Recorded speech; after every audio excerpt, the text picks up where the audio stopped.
Hey guys, welcome to the 23rd Chihuahua Chipout video.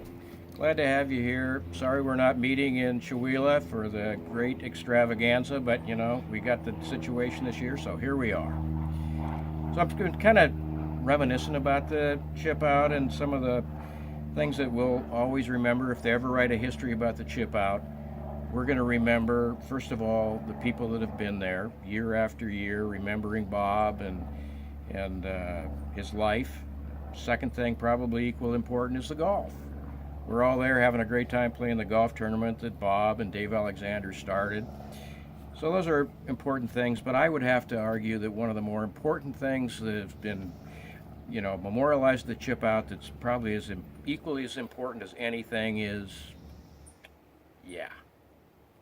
water balloons. This has been part of the Chipout from its very beginning, and it's probably one of the more important things. I mean, who can forget such memorable shots as launching the water balloon and hitting Mikey in the nuts when he was in a canoe, moving fast. It was a moving shot. It was perfect, right between his legs. It's awesome. So, water balloons, always part of the Chipout. We'll never forget that. Just let me show you. Here we go. All right, ready?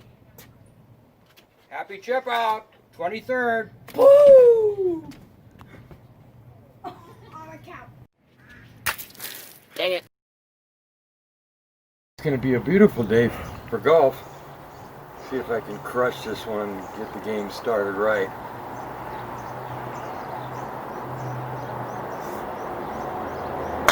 Ah, damn!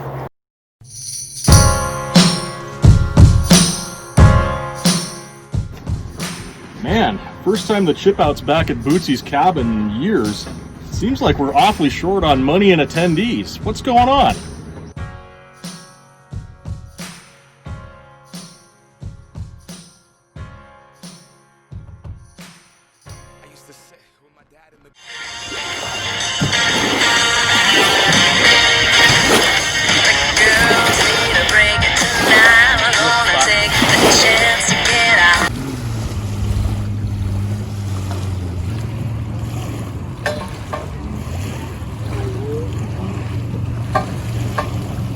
Woo! That's game. Winner!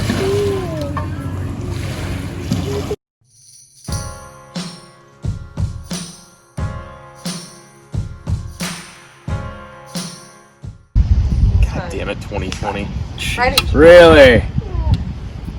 6 feet. Fall down.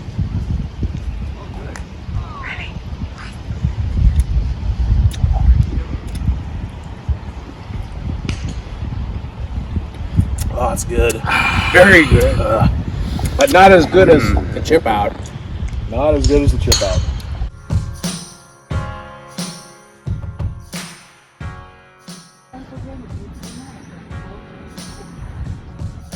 Mmm, fudgy. Hello, brothers and friends of the RJR Memorial Chipout. The Beermeister here, and in these trying times, we kind of have to think outside the keg. So I give to you virtual draft beer. So let's begin. To participate in this experience fully, you're going to need a frosty cold beer, preferably in a nice cold glass. So hit the pause button, go grab yourself a beer, and I'll be here when you get back. Look at this lie. I hate this game. Okay, you're back. Let's get started. So, we start with the 3 basic ingredients. We have our keg of Kokanee Lager, provided to us by Labatt's Brewing in Canada. And we have the CO2 bottle with regulator, and the all-important jockey box. Personally engineered by yours truly. Okay, so to get started, first we connect the gas line, and it goes into the tap. We engage the tap by giving it a half turn in the top of the keg, but we do not push down the plunger just yet. Step 2 is we connect the beer line. Beer line transports out of the top and into the jockey box. And step 3, we have the jockey box. Take a look inside. Here is a cast aluminum with 32 feet of stainless steel tubing and a block of ice on top. That keeps the beer frosty cold. And finally, the all-important faucet and lovely tap handle. So, we're ready to go. So, step 1, we turn on the gas. About 10 psi can be adjusted. Step 2, I now push down on the plunger, and that starts the beer flowing up into the jockey box. Then it's ready to draft a beer. So let's begin. You pull gently on the tap handle and keep your glass tipped underneath the faucet. And pull gently on the handle and watch so that you don't get too much foam. And it's full. All right. And there you have a frosty cold beer. This beer's for you guys. I love you. Drink alcohol frequently to sanitize and stay safe. Cheers. Here's to you, Bob.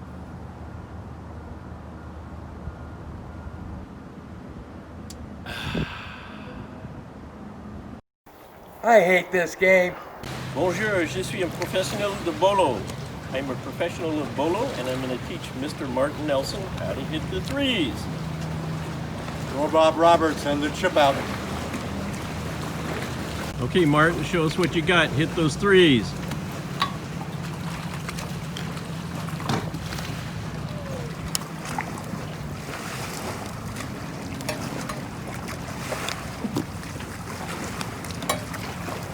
Looking good, Martin.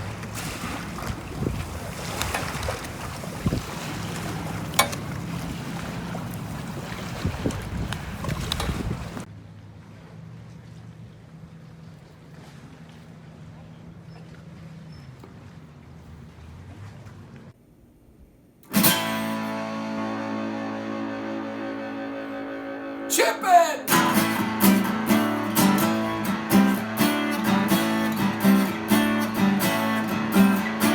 We got this damn pandemic, so it's just a no-go. And we got a bunch of geezers, they drink fast and golf slow. There's a town that's called Chihuahua, they got a herd of turkeys.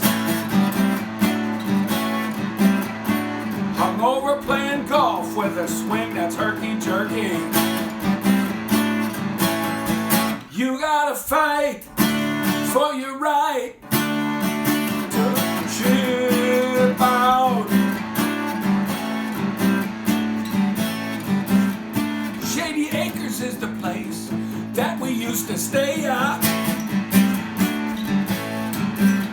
But the poobahs got too pricey, so we'll go another way, Some people would say, hey, what's that noise? It's the bebop group with the Chipout boys. You gotta fight for your right to chip out. Chip out, chip out, chip out, fight to chip out. You gotta fight to chip out. Party, party, party, party to chip out. Chip out, baby! I hate this game.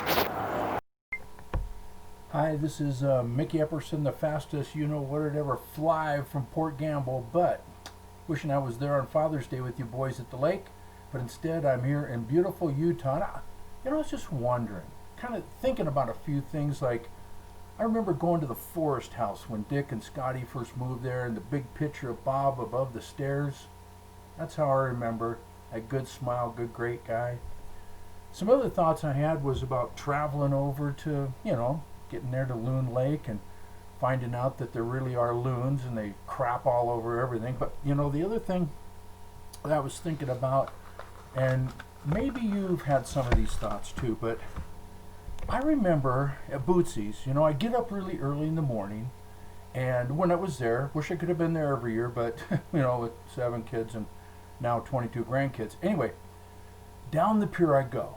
Off would come the shorts, into the water with my basic age. Hey, it's biodegradable, taking my bath, and the lady next door, hey, what are you doing? I'm taking a bath. Hey, you can't be naked. And I go, do you take a bath with your clothes on? I just took my bath. I mean, come on. I don't know if she took pictures and sold them, but with a good-looking guy like me, she probably got a lot of money, huh? Here's another story. Typical of the cabin. One night, I just get up in bed, and I know I'm a pig. I always chose the biggest bed upstairs and made like I owned the place or something. But DJ comes up the stairs, crawling. He finally makes it to his bed. He gets about half in there and starts snoring. Oh, snow too, but starts snoring like instantly. Then about 10 minutes later, he realizes, dang, I gotta take a pee. How could I tell? Because he's holding his dick, okay? So anyway, he goes to the stairs, makes it down with only about 3 falls on his butt. No, he goes to the bathroom, comes back up the stairs, just makes it to the top, not quite. Boom, bang, bang, pop, zip, bang, all the way down the stairs. I'm thinking, he's dead. But the good thing is, Squeeze didn't even wake up on that bed where he always wanted to sleep till Dave's wife told me to get the heck out of it. That was the best one, Dick. She told you. Anyway, so I go down, I help DJ up, I put him in bed, he starts snoring. In the morning, oh my gosh, the back of his head caved in, twisted ankle. He had no freaking idea why he could barely walk, think, or talk. It was just so typical. That was just one of the things. The other thing that I think is kind of funny, maybe you don't, but how the Roberts' grandpa, so Dick and Dave, Gramps would come, the old pilot. He was like, what, 107, still golfing with us? So anyway, one day he just looks at us all. We were getting ready to take the photo at the end of the golf, right? So we're all in that lawn out front. We're all wishing that the golf cart girl, we're all wishing that she would come home with us. Not me, I have a good looking wife, it's okay. But Graham says, hey, son, looking right at Dick, why do they call you Squeeze? And we all just start laughing. And I'm thinking to myself, well, look at his build. He's kind of a squeezy guy, right? And have you ever seen him when he's mad?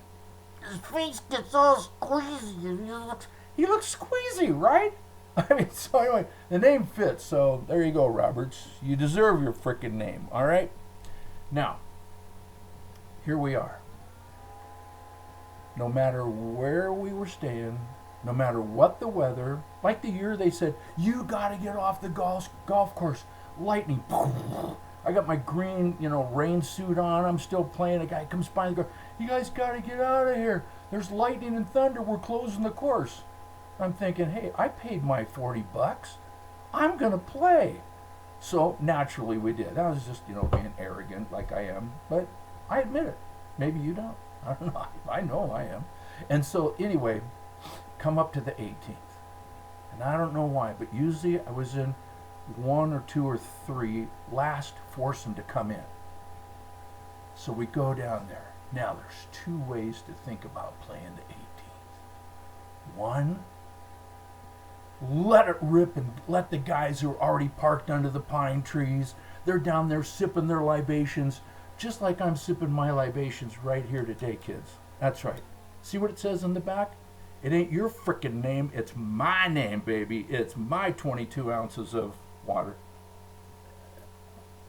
All right, they're in their carts. They're looking good. I know how to play the 18th. First of all, put it in play. If you're in the cattails, you just lost 2 strokes, Plus everybody's falling out of their carts laughing their butts at you, right? So, here's like the last time we played. I didn't have my clubs. I don't want to pay the $1,000 to bring them on the airplane. So I'm playing with DJ's clubs and some that I rented there. Pull out his 5-iron. Smack it about 195 in the fairway. That was good. We play. Pull out the 5-iron again. Boom! Up it goes. It turns left. It misses the tree. Bang! Right on the green. Boom! Boom! Boom! We're putting for birds, baby. Now that's the way to play the 18th. By the way, all of you have ever been there. You know I do that just about every year. Why? I don't give a crap how I played. I don't care if I missed every fairway coming in, just barely getting my 4 to be legal. I know when you're playing 18, the lights are on, the camera's rolling, the boys are half drunk. What do they want to see? Miguelito hit an el balo on del grino. Woo! That's what we do. But I gotta tell you guys, a lot of good fun. Miss you. Hope your family's doing well. Be safe. I'm doing my best, and have a great 4th of July. It's called Independence Day. Guys like me, guys like Dick and Bob Never's dad, some of you who have played with us, I'm so proud of everybody who served, even those of you who are in the National Guard and pretend like you can shoot those artillery guns and all that. It's toys. Anyway, have a good week. Have a great 4th of July. Love you all. And remember, dogs forever. Oh, wait a minute, just a minute. Where's one of my... Get out of here! Dang grandkids, they're always trying to get in the way. Lucky I come armed, right, baby? All right. Say goodnight. Good night.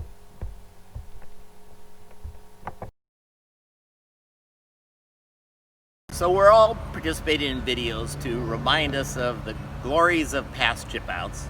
And I've been asked to talk about one of the memorable events, which was the marshmallow tee-off. Welsh Mafia decided it would be great, let's all tee off the first tee with a marshmallow instead of a golf ball. So how did that go?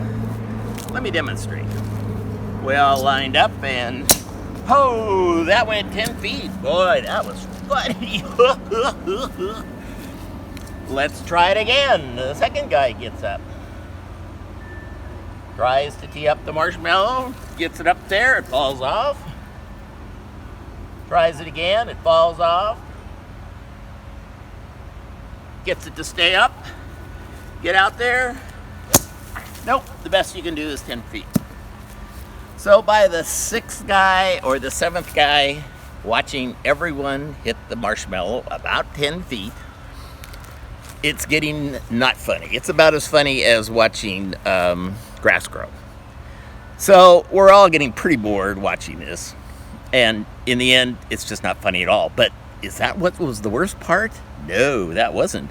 Because the marshmallows only went 10 feet, now we all have to tee up and go to where the marshmallow is, drop our ball, and hit a fairway wood off the deck. Most everybody's jacking them into the woods or off out of bounds into the driving range, which resulted in just about every foursome finishing the first hole in about 25 minutes. And so the guys towards the end, the last foursomes or so, they're pretty drunk because they finished their first Bloody Mary and are on the second one. And now here comes the pro. He's going to yell at us, tell us we've totally screwed up his tee times, that the entire day is ruined for every other Chippewa member because all the tee times are running 30 minutes late because we can't get off the first hole. So, guys, Welsh Mafia, don't be the Polish Mafia, and next time, just do it, try it first before you decide what's a good idea. So, love the chip out.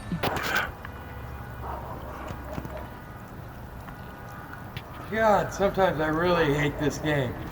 Greetings, everybody. For those of you that don't know me, I'm Jim Roberts, Bob's oldest brother, and I'm coming here from the Outer Banks of North Carolina today, where I like you, have been sequestered trying to avoid this plague of the coronavirus. And hopefully in a year or so we'll all be back together playing another chip out and playing golf instead of hiding in our homes.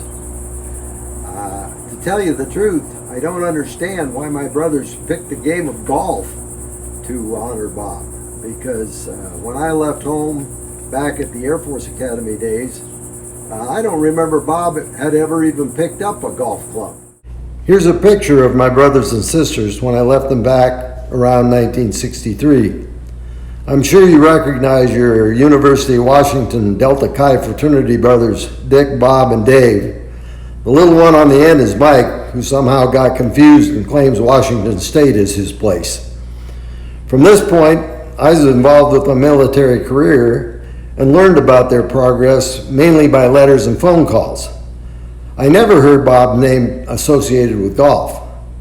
I, of course, heard about him joining with Dick and Dave in the Delta Chi fraternity at UW, his summer lifeguarding job at over on Lake Washington, but mostly I heard about his hunting exploits.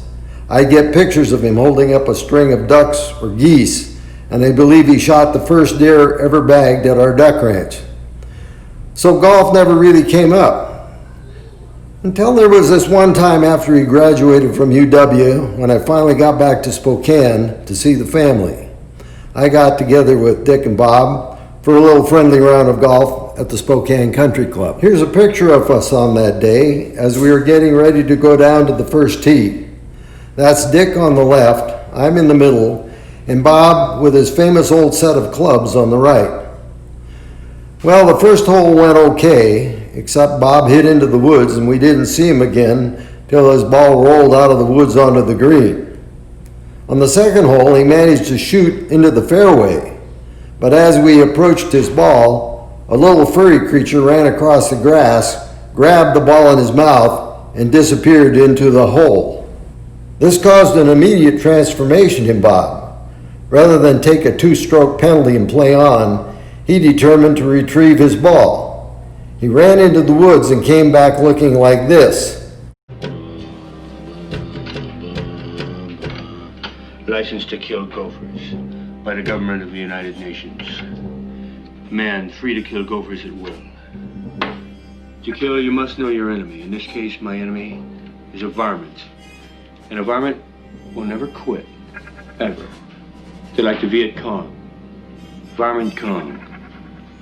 So what you gotta do, you gotta fall back. That's superior firepower and superior intelligence. And that's all she wrote. What transpired then was an epic event in the history of the Spokane Country Club.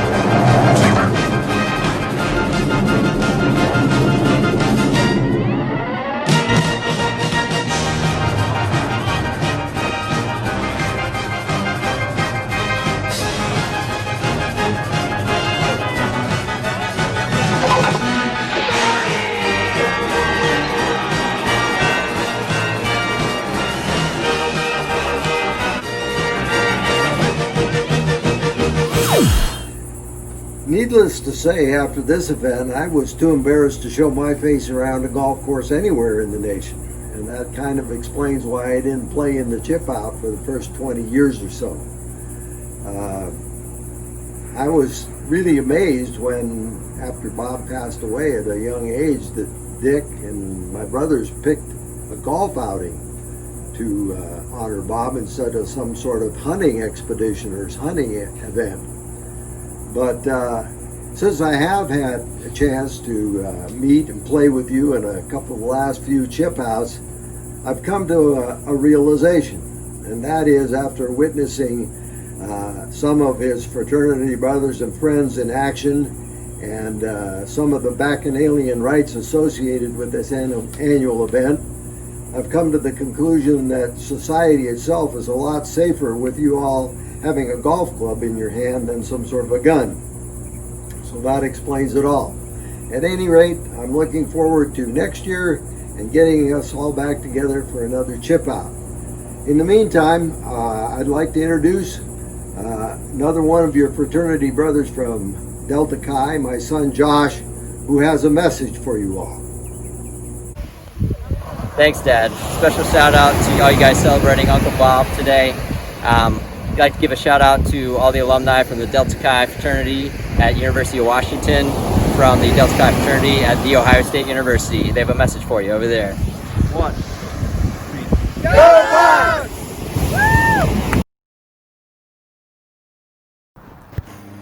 Last hole. This better be a good one. Oh, I hate this game. Hello, all you chip out conchos. This is a little instructional video that Scott has asked me to do. He first requested that I teach you how to light farts, but I taught you that a long time ago, and I think you already know. So we're going to skip to the second thing that I always contribute to every chip out, which is the Caesar salad. As you know, a good salad always starts with a peony. Now that we have our peonies ready, oh, that looks good, doesn't it? Oh, we're ready to go. Now, the first thing you need to do with your salad is you got to put in the greens, the romaine lettuce. Now, this is not the Food Network. We're not on a big budget, so you have to kind of make do with what you have. So we're just going to use artificial lettuce. And you tear the lettuce and you put it in the bowl. And you get like tons of lettuce, you know, like a head of lettuce for each 3 or 4 people. And that's why it takes so long, because you have to wash it.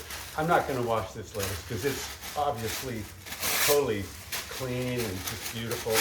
But you shred this all up and you put it in your big salad bowl. You want a big salad bowl. Now then you got to add some garlic. So we have some nice garlic here. We'll put that in. And we move on. If you want specialty lettuce, you can find these beautiful different kinds of lettuces at different stores. You can put those in there. I like the plain romaine the best, but if you want baby romaine, it kind of looks like this. It's really cool. So after the lettuce, we're going to move on to some of the seasonings. So as you know, every recipe calls for salt and pepper. So a pinch, you know, a nice pinch of salt, that'll be really good in there. You want some nice black pepper. That's good. And this recipe also calls for an egg. So put the egg in there. Lemon juice. We don't have any lemon juice, but we have these sort of yellow limes, and so we're going to put those in there. So you... Oh, wait, Dad. I think I might have some lemon juice. Where? Give me a second.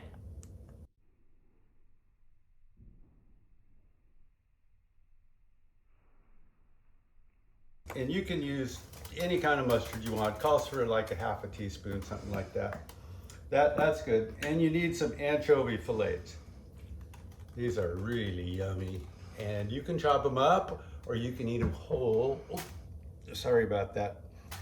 Anyway, anchovies are really good. So now we need to put in a little olive oil. As I said, this is not the Food Network.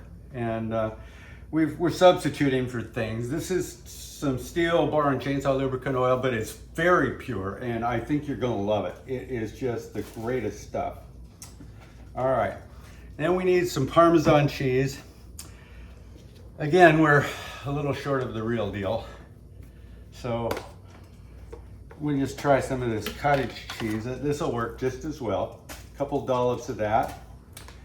And the final ingredient, this is the magic stuff, or Chestershire sauce. And I can't pronounce it, but I don't have any either. So you just want to put in a little dab of this stuff. And there you go. Now we're all ready. We got to mix it up and then we're going to add the croutons. Now, as our final ingredient, you know you need croutons. And again, not the Food Network, but we've got some nice croutons here. They're kind of special, and you can kind of just mix this up. Dad, are you sure that's enough croutons? I mean, No, you're right. We need more croutons. Just a minute. By the way, this is a secret recipe from Al Brecky on how to make croutons. You just get your favorite bottle of wine, and you just chop them up real fine. You know, just kind of. I think we need about 6 or 8 more. I think these are going to be good. These are sweet. Yeah, Chardonnay croutons are my favorite. You can toast them in butter if you want, but you really don't need to if you got a really good Chardonnay. All right, so there we go. I think that's it. You know, you want to go get the plates? Yeah, let's serve up. All right. Yeah. Go. All right, here we go. Davis, you ready to try this? Yeah. Oh, doesn't that look great? All right, and there you have it, guys. Next time we do a chip out, I'm more than happy to make the Caesar salad anytime you request it. Hey chipsters, David Alexander here, as pictured in a soon-to-be replicated champions photo of a few years back, hopefully with that same team. I'm out here isolated in my San Felipe home, where I am in the upper deck, and I have built a little chipping driving range. And I thought I would give everyone a quick look at my chipping game and the laughter it has created over the many years. It only takes a second. But I am getting some practice in amidst closed golf courses.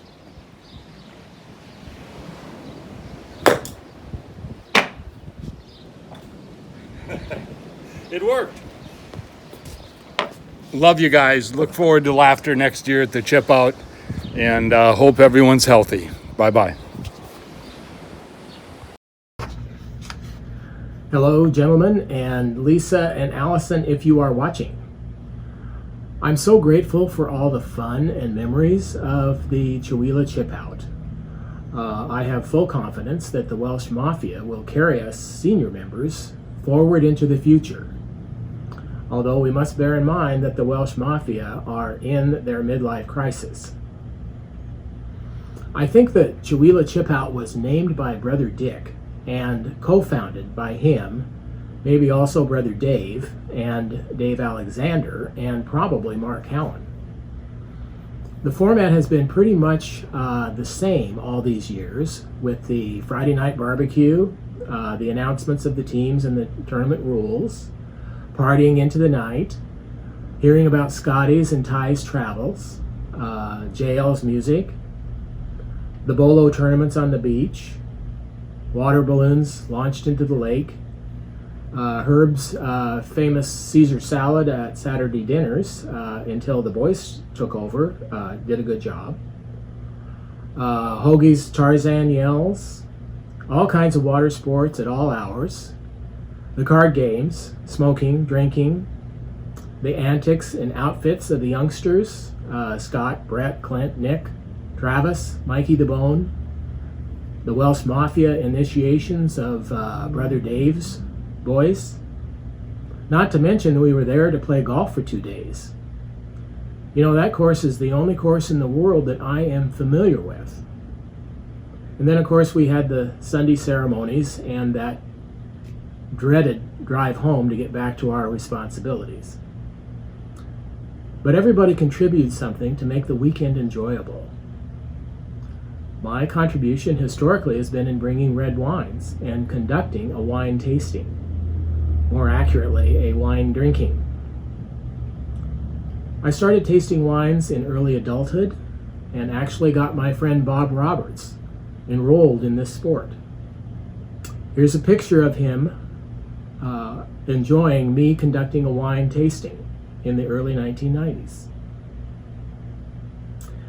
As the years went by, I became more sophisticated with wine tasting. I learned a lot of the lingo, and I started collecting wine.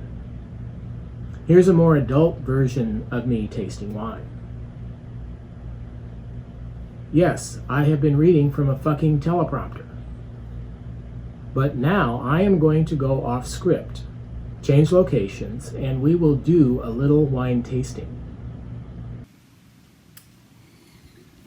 So here we are wine tasting. I've had a couple of gummies and quite a bit of this Woodward Canyon back here. So I'll tell you what we're tasting today and teach you a few things about tasting wine while I'm tasting wine. And without further ado, this is what I'm drinking. It's Woodward Canyon 2000 cab. I was going to dump it on my head as part of the joke here, you know, in remembrance of Berryman, Mark Berryman, who actually was the driver of the car that fateful night in Seattle with Bob's bachelor party. He had a bachelor party in this, I think it was Ray's Boathouse, nice place. And then we went to a cabaret, and I was in the passenger seat, Berryman was driving, Bob was in the back, and I think Mark Cowan was back there too. But anyway, he slams on the brake. You know, I'm drinking wine out of the bottle, and he slams on the brakes and dumps the wine all over my silk shirt back in whatever that was, 77, 78. Anyway, so these are the wines that I normally, I stock regularly. I'm on their list. They're actually cult wineries. This one is Calcita Creek, and I get $1,000 worth every year, which is a Magnum and I think 2 Cabs and 2 Merlots, and that's it. So this is double back Drew Bledsoe's. His winemaker was Chris Figgins, who's these folks here, Leonetti people, Gary Figgins. And Bledsoe had Chris Figgins be his winemaker, and now he's making really nice wines. And so I'm on their list. And then Figgins is Chris Figgins, it's estate, they're 100% estate. That's the son of Leonetti. Leonetti is Gary Figgins. He's my age, our age. And so Chris has taken over, and he's made this label, which is highly rated. And then they just started this one in Oregon. It's called Toil Oregon, and they make a French-style Chardonnay and a Pinot Noir and a Rosé of Pinot Noir. So they're good. So I'm wearing a Husky shirt. I'm hunkered down in my den, and this is a safe place for me in the Tri-Cities. I'm actually on the 3rd floor of the top. I'm the penthouse or whatever. Because you can't be a Husky fan in the Tri-Cities. It's Cougars. I mean, I have friends that have taught their dog to bark when he says Husky. He says Husky and the dog barks. Woof! Not complimentary. And you can't be a Democrat either. So I just hang out where nobody can see me. So anyway, that's about all I can think of. The times we've had together hopefully will continue in a way that we adjust to life here. I live across the street from the Columbia Point Golf Course in Richland, and of course, you know, Brett lives here. So any of you want to visit, there's golfing opportunities in the Tri-Cities, and my place is a pad. The only hotel open right now is the Lodge at Columbia Point. Those of you that are in your 40s can easily afford it, probably $200-300 a night, but it's high-end hotel. You know, the Marriott's closed, and it's just a nice getaway. Everything's safe. We're all still in phase 1, and I better put my mask on. Well, I guess it's time to review the old bucket list, huh? What should I be doing today? Done. Done. Done. Yes. Oh, I gotta go poop. Beep.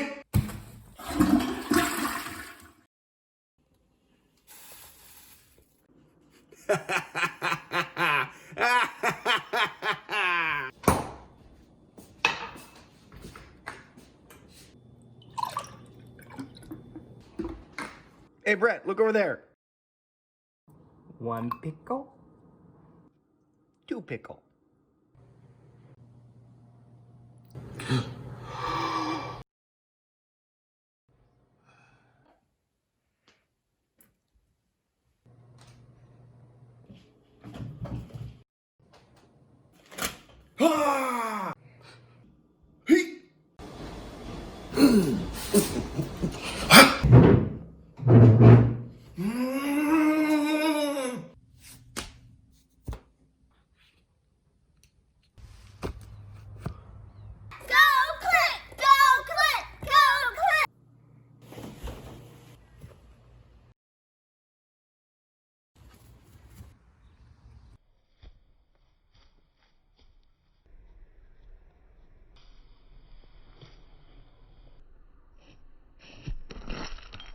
Boom, bang, bang, pop, zip, bang. Dang it. Oh, you okay?